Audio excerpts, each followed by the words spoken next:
बड़ी अकड़ के साथ सिंह बनकर सीता को उठा लाया था और सियार के समान भयभीत होकर उसे वापस लौटा दिया। इस प्रस्ताव को मानना ही हमारी पराजय है नाना जी। पुत्र, तुम इस सच्चाई से मुंह मोड़कर बैठे हो कि सारा लोकमत राम के साथ है। देवता, नाग, गंधर्व, ऋषि मुनि, यहाँ तक कि जिन ब्रह्मा और शिव शंकर के वरदान पर अभिमान कर रहे हो, वो भी तुम्हारे कार्य को अधर्म मानकर राम की विजय की ही कामना कर रहे हैं।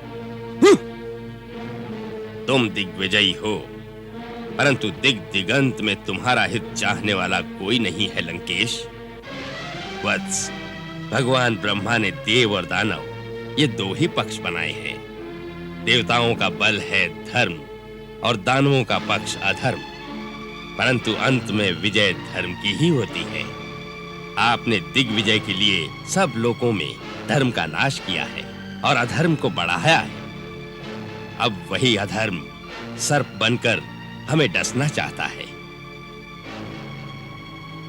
उधर ऋषियों और देवताओं का धर्म उनके पक्ष की वृद्धि कर रहा है। यदि यह युद्ध हुआ तो विजय उनकी ही होगी। उन तुच्छ वानर और मानवों की विजय होगी। नाना जी, आपको यह मतिभ्रम कैसे हो गया? जिन्हें तुच्छ वानर समझ रहे हो, उनमें कितने देवताओं के गुप्त अंश हैं, ये आप नहीं जानते। उनकी सेना में श्वेत और ज्योतिर्मुख भगवान सूर्य के पुत्र हैं।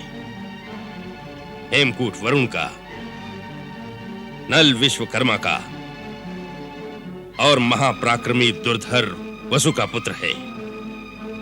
नील अग्नि का पुत्र है।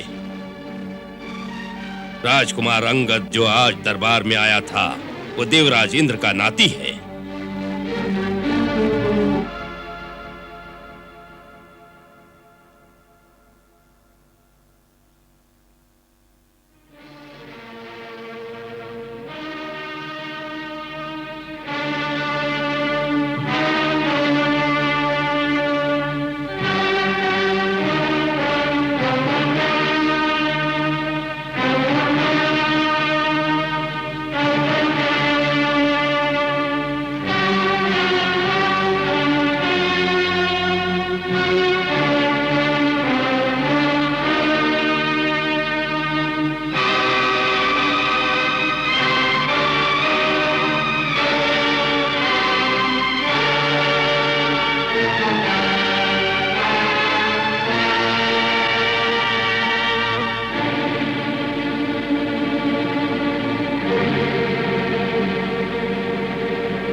मूर्ख, चरण पकड़ने हैं तो जाकर श्री राम के चरण पकड़, जिनके चरणों में मुक्ति का द्वार है।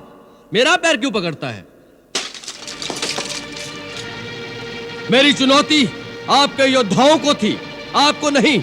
आपको तो मैं फिर यही कहूंगा, श्री राम के चरण पकड़ लीजिए तो आपका कल्याण हो जाएगा। मैं कल सूर्योदय तक का समय देता हूं, उसके पश्चात लंका पर चढ़ाई कर दी जाएगी।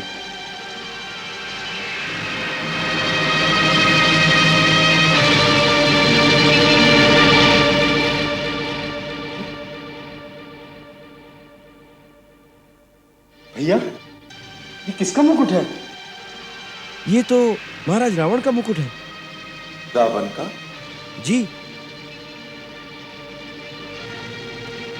इंद्रजीत, पकड़ लो इसे। जाने ना भाई।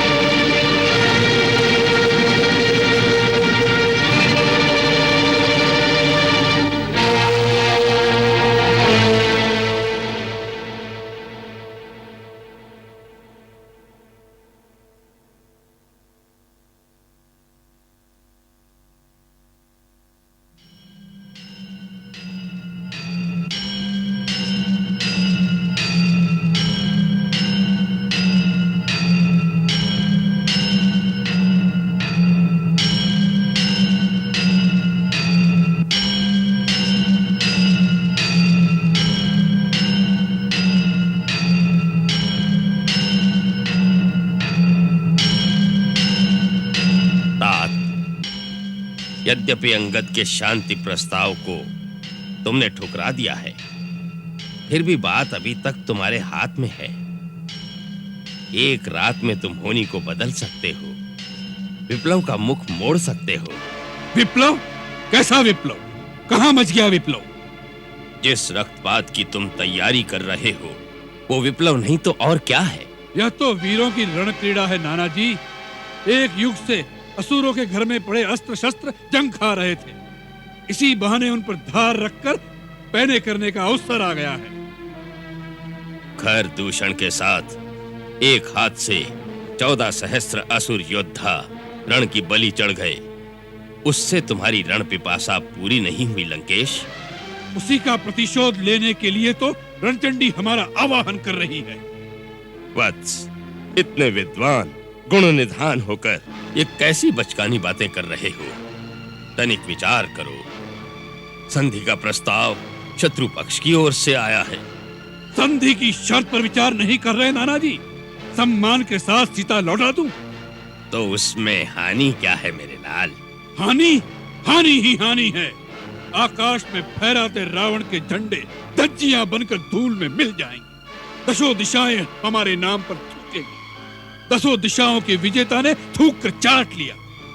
बड़ी अकड़ के साथ सिंह बनकर सीता को उठा लाया था और सियार के समान भयभीत होकर उसे वापस लौटा दिया। इस प्रस्ताव को मानना ही हमारी पराजय है नाना जी। पुत्र, तुम इस सच्चाई से मुंह मोड़कर बैठे हो कि सारा लोकमत राम के साथ है। देवता, नाग, गंधर्व, ऋषि मुनि, यहाँ तक कि जिन ब्रह्मा और शिव शंकर के वरदान पर अभिमान कर रहे हो, वो भी तुम्हारे कार्य को अधर्म मानकर राम की विजय की ही कामना कर रहे हैं। तुम दिग्विजयी हो, परंतु दिगंत में तुम्हारा हित चाहने वाला कोई नहीं है लंकेश। वत्स, भगवान ब्रह्मा ने देव और दानव ये दो ही पक्ष बनाए हैं। देवताओं का बल है धर्म और दानवों का पक्ष अधर्म, परंतु अंत में विजय धर्म की ही होती है। आपने दिग्विजय के लिए सब लोगों में धर्म का नाश किया है और अधर्म को बढ़ाया है। अब वही अधर्म सर्प बनकर हमें डसना चाहता है। उधर ऋषियों और देवताओं का धर्म उनके पक्ष की वृद्धि कर रहा है। यदि यह युद्ध हुआ तो विजय उनकी ही होगी।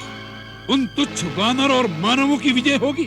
नाना जी, आपको यह मतिभ्रम कैसे हो गया?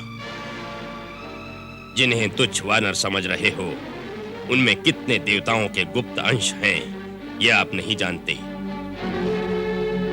उनकी सेना में श्वेत और ज्योतिर्मुख भगवान सूर्य के पुत्र हैं, हेमकूट वरुण का, नल विश्वकर्मा का और महापराक्रमी दुर्धर वसु का पुत्र है। नील अग्नि का पुत्र है। राजकुमार अंगद जो आज दरबार में आया था, वो देवराज इंद्र का नाती है।